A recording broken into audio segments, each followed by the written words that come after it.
A primeval world trembles as a volcano erupts, awakening a hungry dinosaur. Deep in the treacherous jungle, a team of hunters cautiously stalks its prey. Their target reveals itself, a terrifying skeletal beast with menacing, glowing red eyes. The hunters immediately launch a coordinated attack, striking the monster from both sides. The creature roars in defiance, its massive jaws snapping at the warriors. A new challenger appears, his eyes glowing with an intense blue cosmic energy. He unleashes a single, devastating slash that cuts clean through the air. The powerful beast is completely torn apart by the overwhelming force of the attack. The original warrior stands victorious, his sword held high amidst the chaos. This incredible feat is broadcast across dimensions, a message from the world's dispatch. A young man is told that this incredible power is the future that awaits him.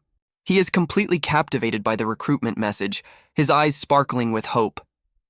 His daydream is cut short by a firm hand grabbing him from behind.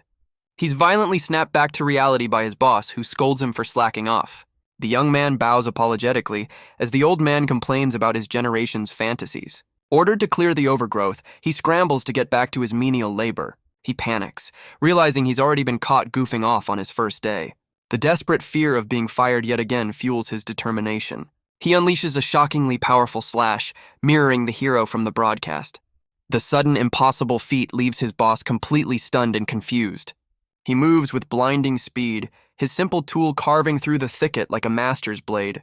The old man's jaw drops, his mind failing to comprehend the impossible display of skill. His boss's tune changes instantly, praising his work and letting him leave early. Despite the praise, he walks away feeling empty, believing the life of a dispatcher is an unattainable dream.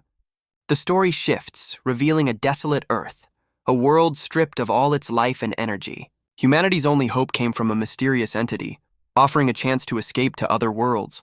The young man's eyes burn with a quiet intensity, hinting at a deep, unspoken purpose. He sees the broadcast again, learning that these heroes are the only thing keeping their dying world alive. A newfound resolve settles over him as he stands tall against the backdrop of a broken city. He grips his humble scythe, its blade now shining with the promise of a new destiny. He looks out at the desolate world, questioning if he too could become a hero. His heroic resolve fades as he walks the lonely streets, worrying if he'll even be called back to work.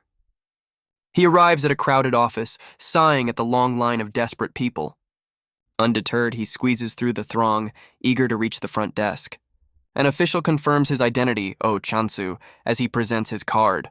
Chansu asks for an update on his case, but the clerk just stares blankly at his monitor. The screen reveals the truth.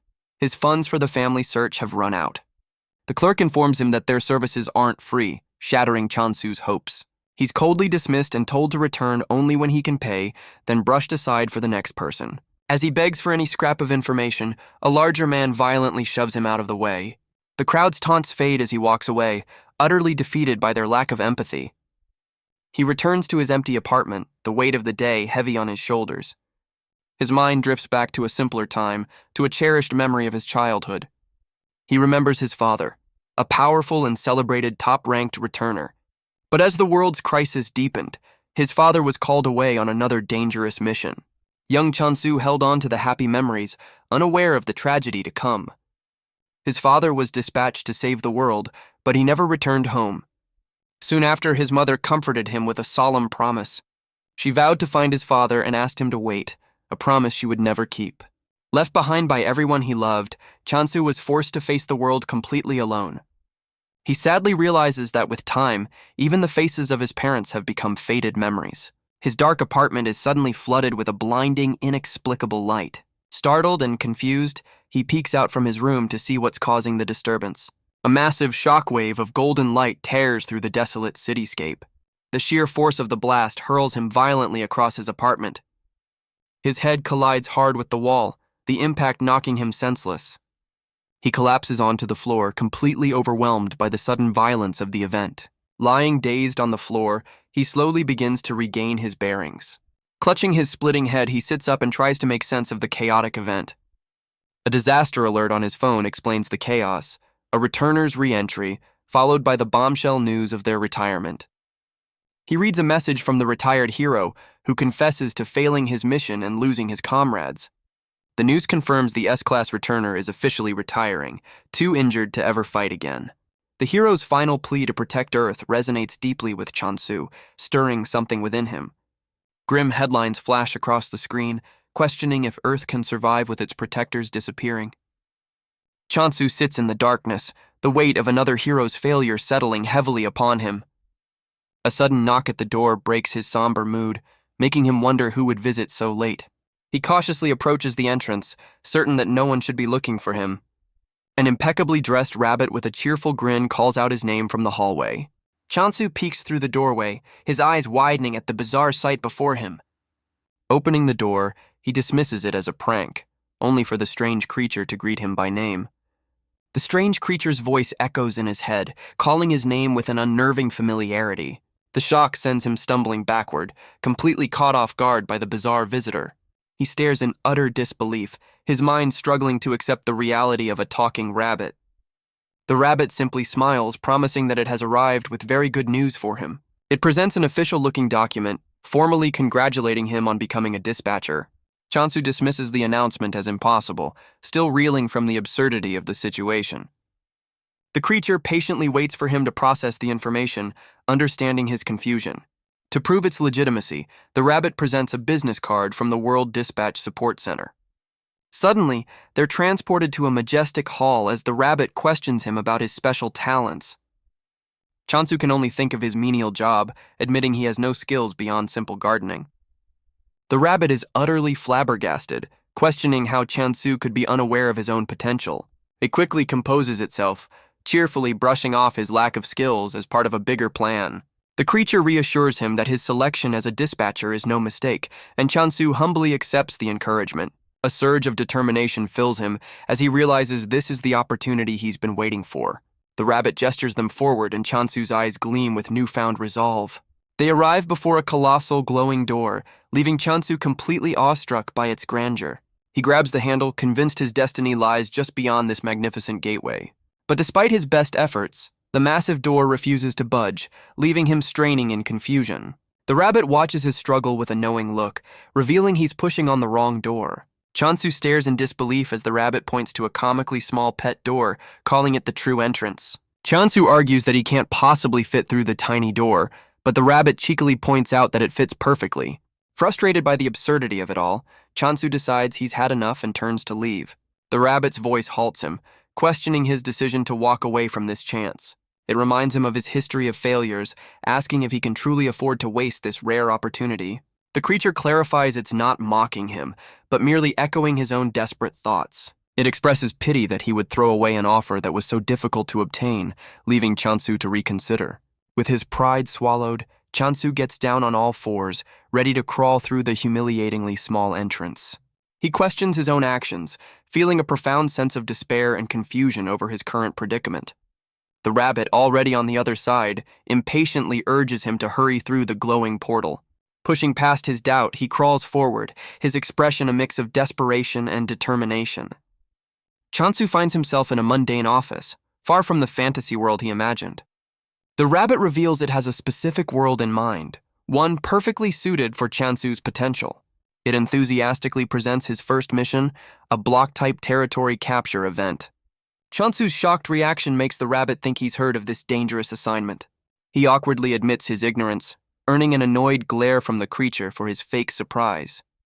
The rabbit boasts that this world is the most popular destination, uniquely protected by a powerful god. The word god triggers a memory of the recently retired hero, but the rabbit dismisses his concern. Chansu's curiosity is piqued as he wonders which divine being will be overseeing his mission. The rabbit explains that while gods are normally assigned randomly, it's prepared to make an exception. In a dazzling display, it offers Chansu a rare chance to choose his own patron god if he commits immediately. The rabbit fans out 3 mysterious cards, confidently asking Chansu to choose his patron god.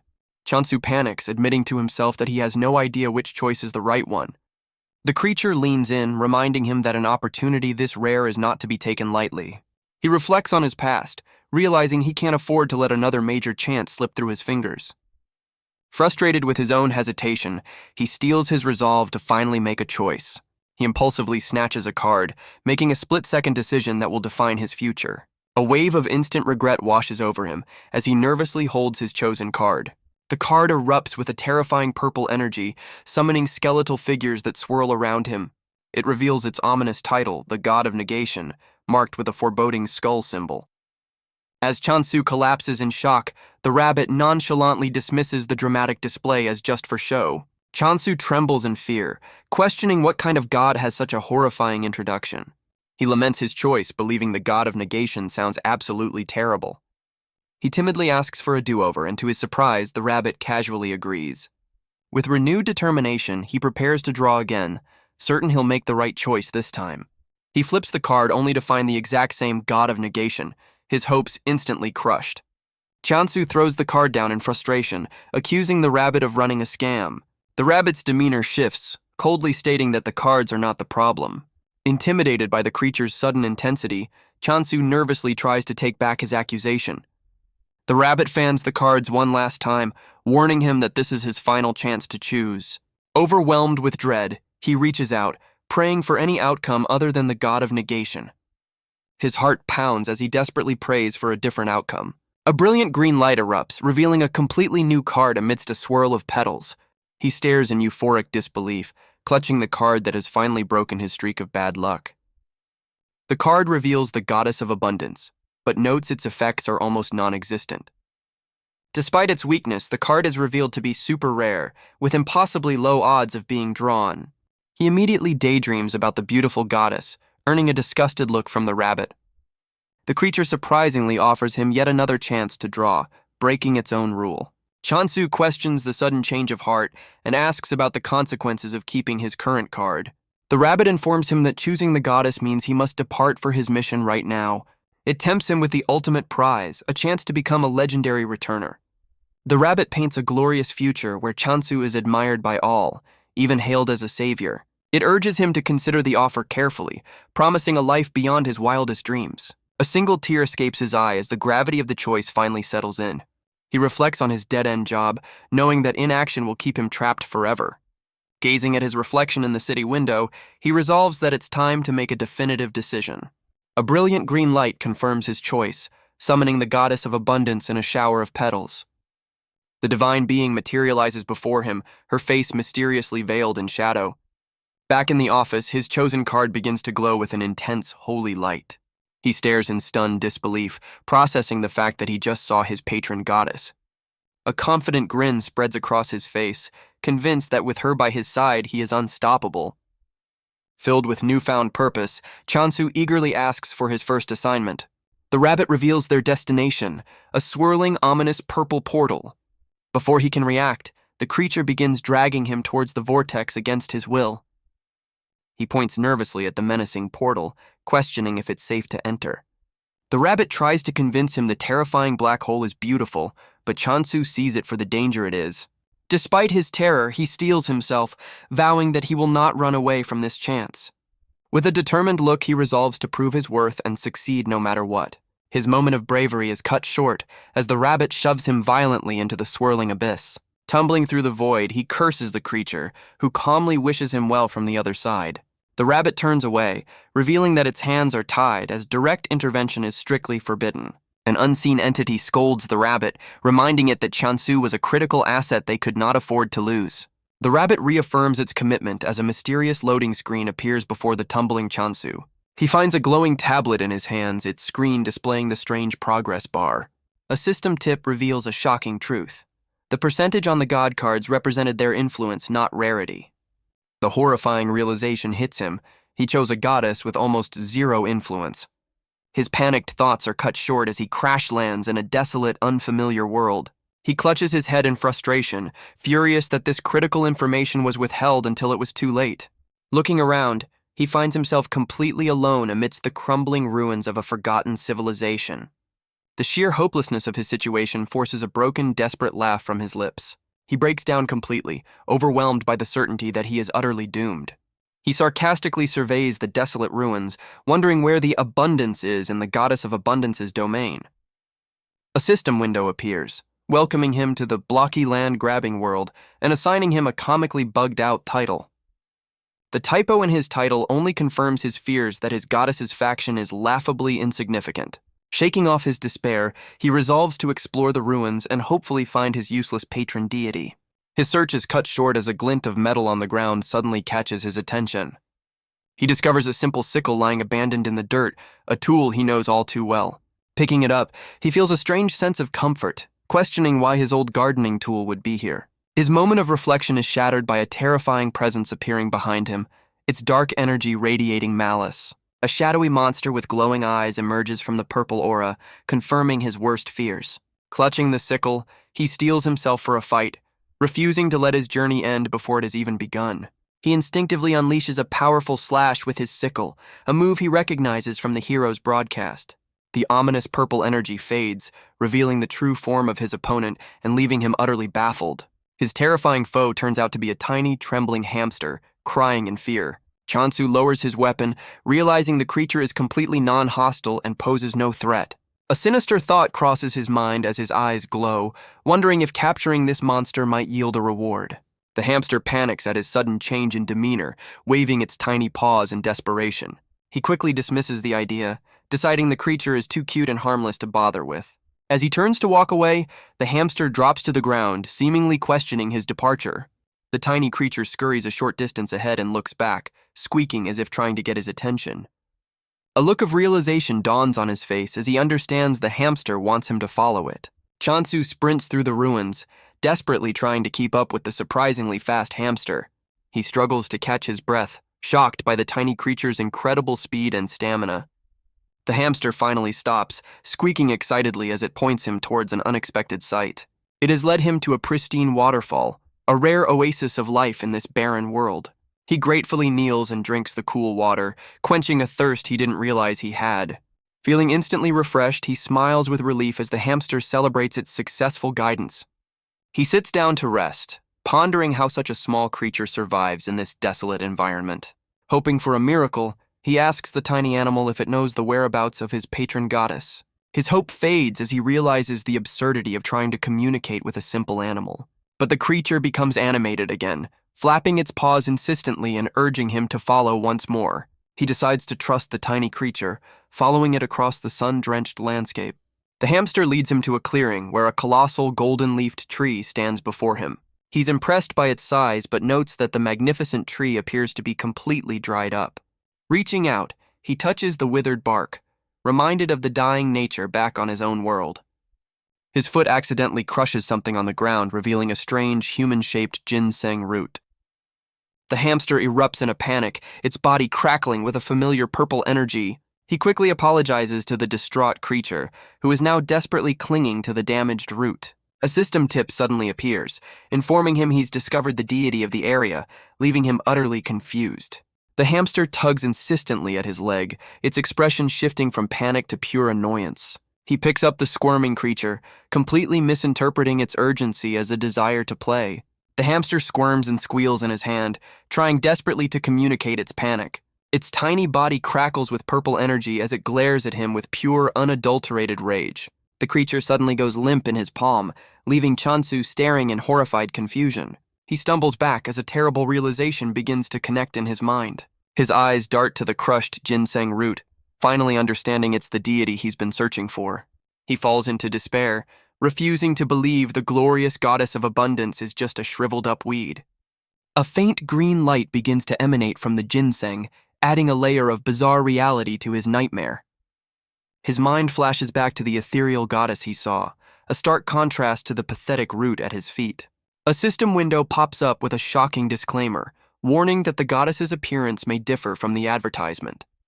The hamster recovers, pulling out a magnifying glass to inspect him with the air of a tiny furry detective.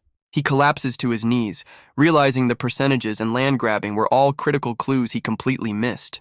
He remembers the card percentages increasing, now understanding it represented their growing territory, not a bug. The horrifying truth dawns on him.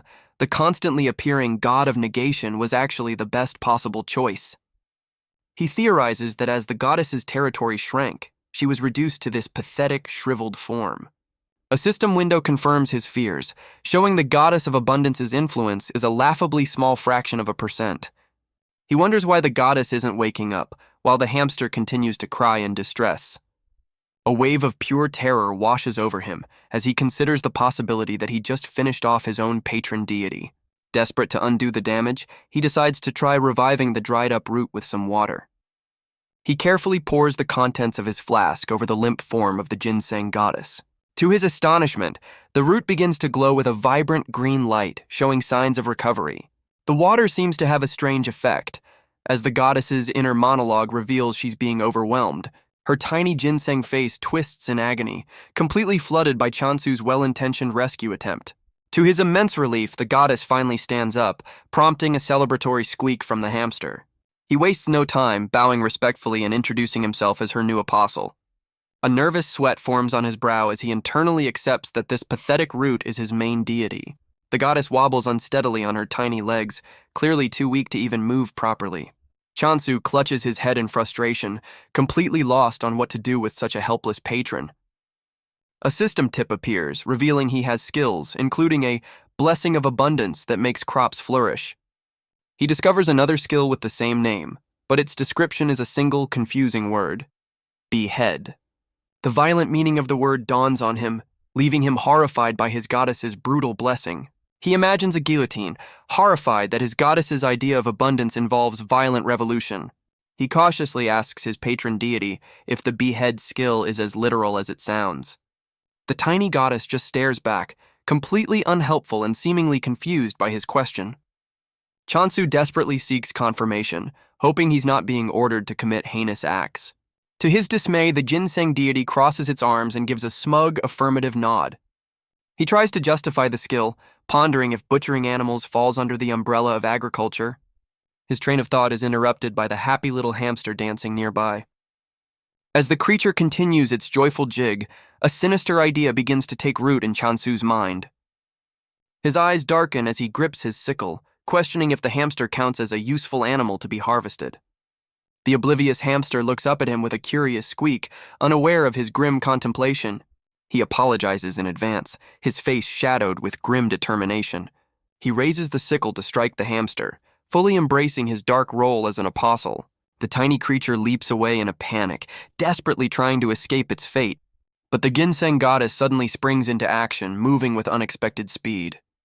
She bravely shields the hamster as Chansu approaches, claiming his actions are for her benefit. The two tiny beings tremble together, united in their absolute terror of him. Their panicked cries are cut short as Chansu's attention is suddenly drawn elsewhere. He stares in disbelief, completely baffled by a new presence that has just appeared. A hulking, shadowy monster with glowing eyes materializes from the darkness before them. With the immediate threat gone, the hamster puffs out its chest and bravely confronts the new foe. Chansu realizes with a shock that he completely misjudged the tiny creature. His focus instantly shifts as he identifies the true enemy standing before him. He stares down the real monster, a shadowy figure radiating immense power, and doubts his own strength. Dodging a shadowy claw, he pushes aside his fear, knowing this is a fight he cannot avoid. A sudden clarity fills his eyes as he pinpoints the creature's critical weakness. A system prompt appears, giving him permission to activate his terrifying decapitation skill. With a ferocious expression, he raises the sickle high, preparing to unleash its full power. He brings the blade down in a single decisive arc, aiming for a perfect strike. The hamster and the goddess can only watch in shared horror at the brutal display. His attack connects perfectly, and the shadowy monster dissolves into nothingness. He rushes over to his goddess, checking if she's unharmed after the chaotic battle. He realizes with awe that the tiny hamster bravely shielded its deity from the monster's attack. Overcome with guilt for misjudging them, he drops to his knees and begs for forgiveness. He pleads with the two tiny beings, hoping they'll accept his sincere apology for his earlier actions. The hamster gives a tiny thumbs up, and Chansu gratefully accepts its forgiveness, giving it a name. He cheerfully explains the new name, much to the hamster's apparent confusion. The hamster's confusion quickly turns to pure joy as it embraces its new identity. As his new companions celebrate their bond, a system window suddenly materializes before him. The notification reveals his skill automatically transferred the monster's head, marking progress in a hunt. He finds it ironic that such a fearsome name belonged to a creature that was so easily dispatched. A system tip reveals that all tributes he collects are automatically transferred to his goddess. He turns to see the ginseng deity looking healthier and more vibrant than before. A hopeful smile spreads across his face as he realizes he can restore her to her former glory. Fueled by this new goal, he dashes off to hunt more monsters, his tiny companion struggling to keep up. He soon finds a clearing teeming with the same shadowy creatures, a perfect hunting ground. Before he can attack, another system window appears, informing him about a new point system. He stares at the notification, completely unaware of how or when he earned these mysterious points. Deciding to figure it out later, he focuses on the more pressing matter at hand. He glares at the horde of monsters, knowing he has to clear them out first. Gripping his sickle, he feels confident in his powerful skill, which is both strong and simple to wield. He confidently charges through the horde, noting the mud monsters are laughably slow targets. A system window confirms the activation of his decapitation skill as he effortlessly carves through the enemies. Learning that hunting earns points, he sets an ambitious goal of taking down 100 monsters. His tiny companion, Hamdul, cheers him on with immense pride from its perch on his shoulder. Chansu playfully teases the hamster for taking all the credit for his hard work. The overjoyed hamster affectionately nibbles on his cheek, celebrating their successful hunt. After easily dispatching over 100 foes, he questions the immortal Oni name for such weak creatures. Deciding the only way to find answers is to keep going, he ventures deeper into the woods. He turns back to check on his patron deity, a wide, happy smile on his face. The ginseng goddess is already looking more vibrant and healthy, her divine energy visibly restored. He daydreams about her true form, confident that at this rate she'll soon be fully restored. Snapping back to reality, he watches the energetic goddess and wonders what their next step should be.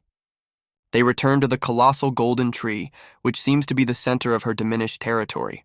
Thinking the tree is her rightful place, he offers to help the tiny deity return to its branches. He gently lifts his patron and places her against the massive, withered trunk. The moment she touches the bark, a faint golden light begins to pulse from the wood. To his surprise, the goddess insists that he must also place his hand on the tree. A system tip reveals he can use a blessing of plenty, but it will cost him his hard-earned points. Hamdul watches with sparkling eyes, completely captivated by the unfolding divine event. Bathed in a brilliant green light, Chansu activates the skill, pouring his energy into the goddess and the tree. With unwavering focus, he decides to pour all his hard-earned points into the tree. He unleashes a torrent of energy, channeling every last point into the ancient wood. The ritual complete, he stumbles back, exhausted but successful, as the colossal tree is reborn.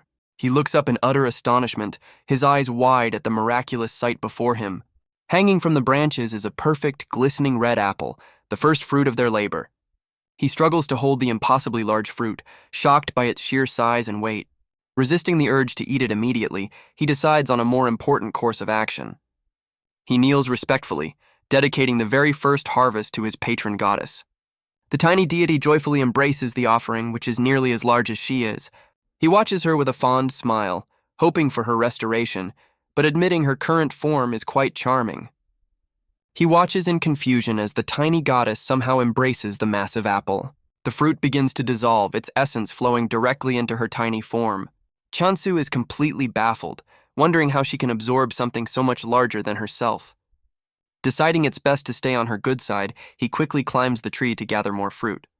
With an armful of apples, he calls over to Hamdul, ready to share the delicious harvest. He reminds himself to be cautious, remembering the terrifying decapitation skill she granted him. But all caution is forgotten as he takes a bite, his face lighting up with pure bliss.